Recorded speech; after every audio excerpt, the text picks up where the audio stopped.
Hi everyone, and welcome back to another CD update. I used to do these all the time. I'm bringing it back. Nice easy video, you guys seem to enjoy it. I enjoy making them, and it means I get to show off the kind of things I'm listening to, give a bit of background as to what I'm really putting my money towards at the moment. And yeah, let's get started. I've got a little stack here. There should be bigger ones in the future, but I just fancied doing this one just because, you know, try and get back in the habit of it.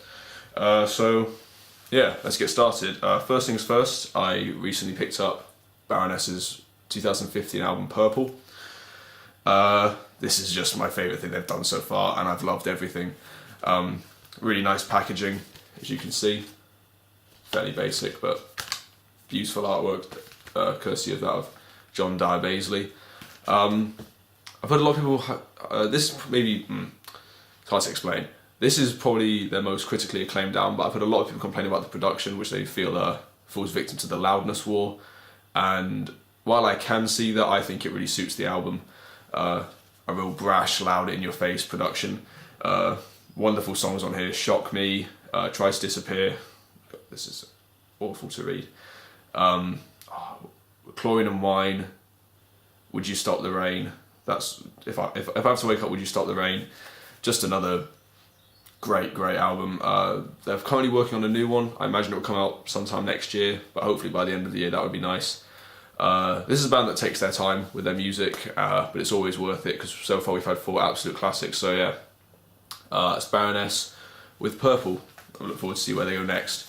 Up next we have, just a classic that really needs no introduction, Screaming for Vengeance by Judas Priest. Now, as someone who adores Judas Priest as much as me, in fact to the point where I consider them my favourite classic heavy metal band, you'd think I own more by them, but turns out I don't. I have British Steel, Painkiller, and now this. But I'm looking into getting quite a deal more. Quite a big deal? Yeah, whatever. Up next I want to get Defenders of the Faith, then Sin After Sin. Eventually I want to get Sad Wings of Destiny and Stained Class. I'd like to own everything they've done, of course, just to be a collector, but I'm not trying to go like, in order of anything, just the ones I think I want to listen to the most, my personal favourites. And Screaming for Vengeance is my second favourite Priest album after Painkiller. Third would be Defenders of the Faith, but this is not an album to be overlooked, even though it isn't, so I don't know why I said that. Electric Eye, Riding on the Wind, Bloodstone, Take These Chains, you've got another thing coming, Fever. Pretty much every song on this record I think is absolutely tremendous. You all know it, you all love it. That's Judas Priest with Screaming for Vengeance. And I saw them recently at Bloodstock, and they played Bloodstone off the album, which is seen as a bit of a deep cut, but they didn't play Electric Eye, so bizarre setlist choice, but one I'm perfectly happy with. Up next is a Norwegian black metal classic. We have Immortal with, I'll try not to get the glare, Immortal with Pure Holocaust. Probably my second favourite Immortal album after Battles in the North, but I really love the first 3 Immortal albums immensely. The new album is really good, not as good as obviously them at their best, and I do sort of miss a Bath just maybe for the personality factor alone, but this album is not to be overlooked. Again, I'm sure you heard it, love it. It's not really like black metal in the way that many Norwegian black metal bands are, not like Burrs or Emperor, where it's all about atmosphere and creating that. This is more like Motorhead, that sort of thing. And don't get me wrong, it is atmospheric, but there's a lot more rock and roll and more to do. But again, I'm sure all of you already know that. Yeah, I just think great band. One thing that really held me back on Immortal for a long time was the vocals. I thought they were a bit croaky, a bit almost like froggish, but ultimately I have gotten over that, and I now see them to be one of the finer institutions of their style.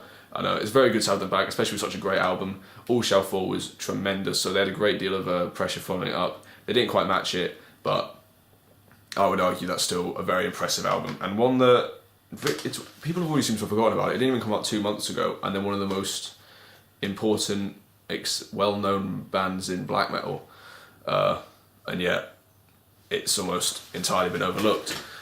But not by me and not by the fans, so yeah, that's Immortal Pure Holocaust. Up next, we have the Mountain Goats with Full Force Galesburg.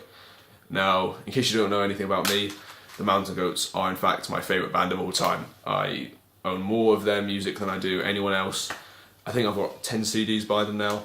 And this is the more recent one. This is one I've been looking for a long time, and one I never really thought I'd own, because if you know anything about the Mountain Goats, you'll know that much of their work pre the Coroner's Gambit, or even including the Coroner's Gambit, is pretty difficult to come by.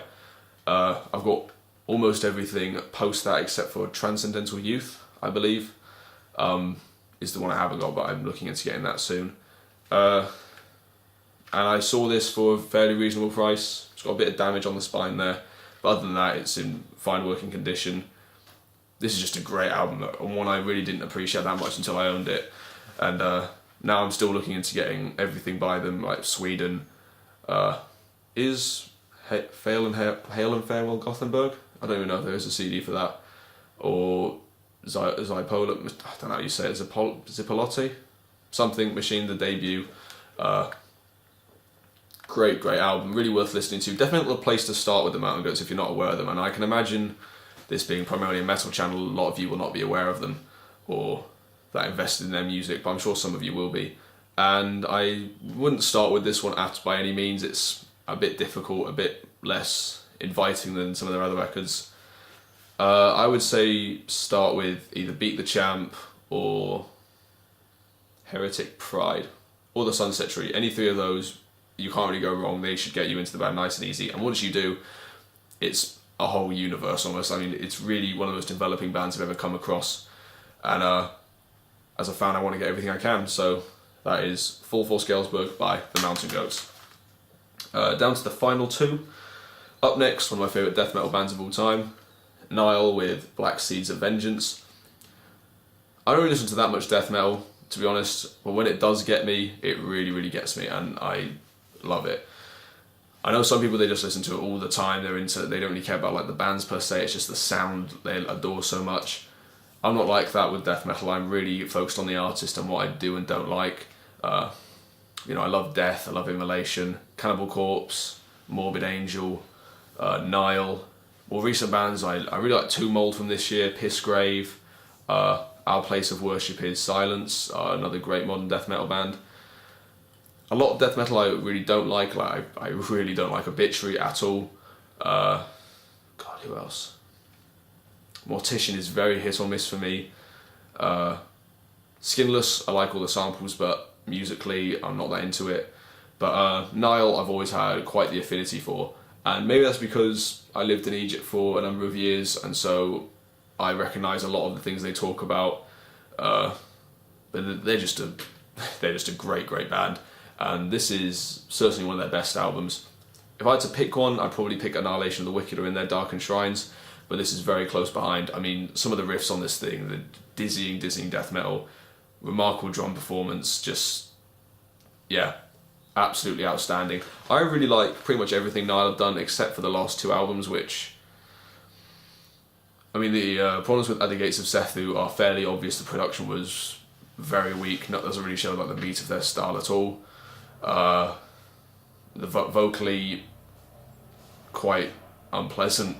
Songwriting was still fine, but not quite as engaging as previous stuff.